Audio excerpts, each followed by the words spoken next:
రుచి అభిరుచి ఛానల్కి స్వాగతం. మీ బామ్మ వచ్చేసింది. ఈరోజు నేను చేయబోయే వంట స్పెషల్గా ఉంటుంది. మీకు ఆ వంట పాటలో వినిపిస్తాను, వినండి. ఆహా ఏమి రుచి తినరా మై మరచి, తాజా కూరలలో రాజా ఎవరంటే గుత్తి వంకాయ కూర. ఇప్పుడు పాట విన్నారు కదా.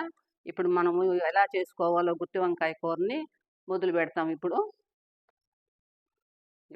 స్టవ్ మీద పాన్ పెట్టుకొని నూనె పోసుకున్నాను. ఒక స్పూను 10 మిరపకాయలు, ఎండుమిరపకాయలు వేసుకున్నాను. ఇవి కొంచెం వేగిన తర్వాత వేరుశనగ పప్పు వేసుకున్నాం.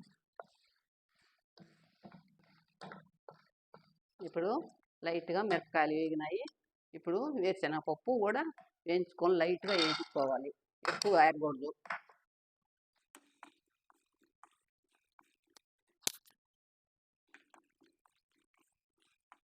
ఇప్పుడు దోరగా వేగినాయి.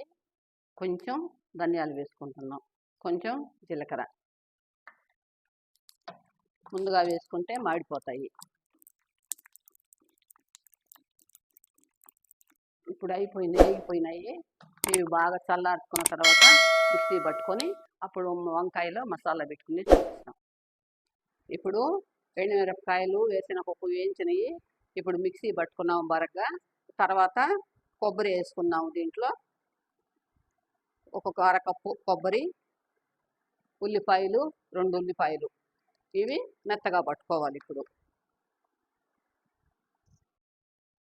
ఇప్పుడు మనము బాగా మిక్సీ మెత్తగా పట్టుకున్నాము. దీంట్లో కొంచెం సాల్ట్ వేసి మనం చేత్తో బాగా కలుపుకోవాలి. స్పూన్తో కలిపితే కలవదు, అందువల్ల చేత్తో బాగా కలుపుకోవాలి. ఇది కొంచెం వేసుకున్నాం, ఎందుకంటే మనం కూరలో వేసుకుంటాం కాబట్టి దీంట్లో ఒక్క రవ్వ వేసుకోవాలి.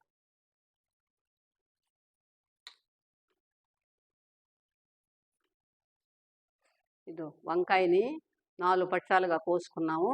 ఇప్పుడు ఈ మసాలాని ఈ మధ్యలో పెట్టుకోవాలి. అందరు ఏం చేస్తారంటే వేరుశనగ పప్పుతో చేసుకుంటాను నేను. అందరూ పచ్చెనగపప్పు, నువ్వులు వేసి చేసుకుంటారు. ఏం బాగుండదు, టేస్ట్ ఉండదు అసలు. వేరుశనగ పప్పుతో మీరు తయారు చేసుకొని చూడండి, ఎంత బాగుంటుందో. ఇలాగా పెట్టేసి మసాలా పెట్టేసి ఇలా పెట్టి బాగా ఒత్తుకోవాలి, పక్కన పెట్టుకోవాలి.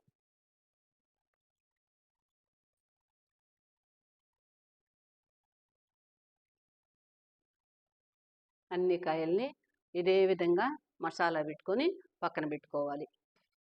ఇప్పుడు అన్ని కాయలకి మసాలా పెట్టుకున్నాము, తీసి పక్కన పెట్టుకున్నాము. ఇప్పుడు పెట్టుకొని దబర పెట్టుకున్నాము. ఇప్పుడు 2 కప్పులు, చిన్న కప్పుతో 2 కప్పులు నూనె పోసుకుంటున్నాం. నూనె కాగింది. సన్నగా తరిగిన ఎర్రగడ్డ ఒకటి వేస్తున్నాము.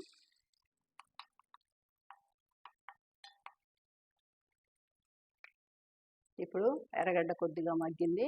ఇప్పుడు 2 టమాటాలు వేస్తున్నాను. ఇవి కొంచెం వాడిన తర్వాత కరివేపాకు, కొత్తిమీర వేద్దాం.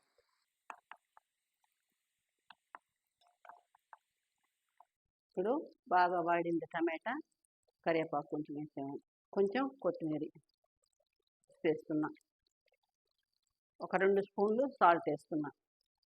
ఇవి బాగా కలుపుకోవాలి.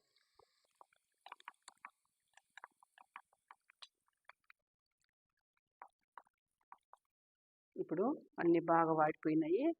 ఈ వంకాయలు ఇందులో వేస్తున్నాం. ఒక్కొక్కాయగా మనం వేసుకోవాలి, మసాలా ఊడిపోకుండా ఉంటుంది. ఇప్పుడు మూత పెట్టి కొంచెం సిమ్లో పెట్టుకున్నాం కొంచెం సేపు. ఇప్పుడు మూత తీసి చూసుకొని వాటిని మరలా తిప్పుకోవాలి. ఆ వంకాయల్ని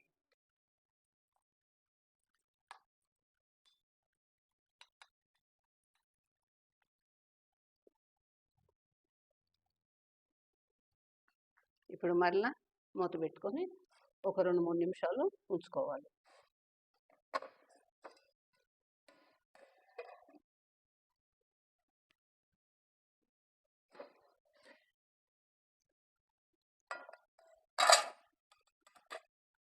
కాయలు మగ్గినాయి. ఇప్పుడు మనము ఈ చింతపండు పులుసును కలిపి పెట్టుకున్నాము. ఈ మసాలా మనకి మిగిలింది కదా, ఈ మసాలాలో ఈ చింతపండు పులుసు పోసేసుకునేది. పోసుకొని బాగా కలుపుకొని అప్పుడు ఆ వంకాయలో పోసేస్తాం. ఇప్పుడు ఈ పులుసు పోసేస్తున్నాము. ఒకరోజు మనకు చాలకపోతే వాటర్ పోసుకోవచ్చు.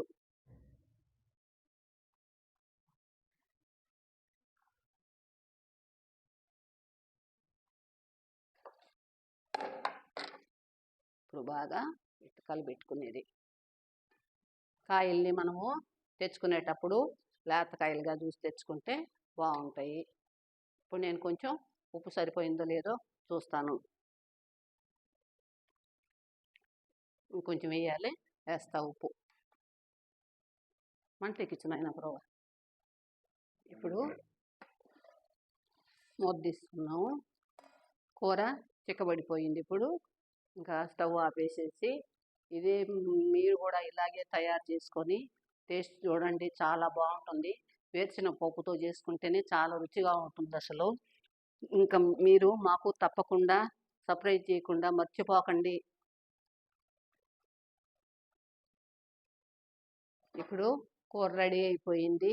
మా పిల్లలందరూ నానమ్మ ఎప్పుడు అన్నం తినేది మేము, మాకు ఆకలి వేసిపోతుందని అంటున్నారు. ఇంకా నెక్స్ట్ వీడియోలో కలుస్తాము.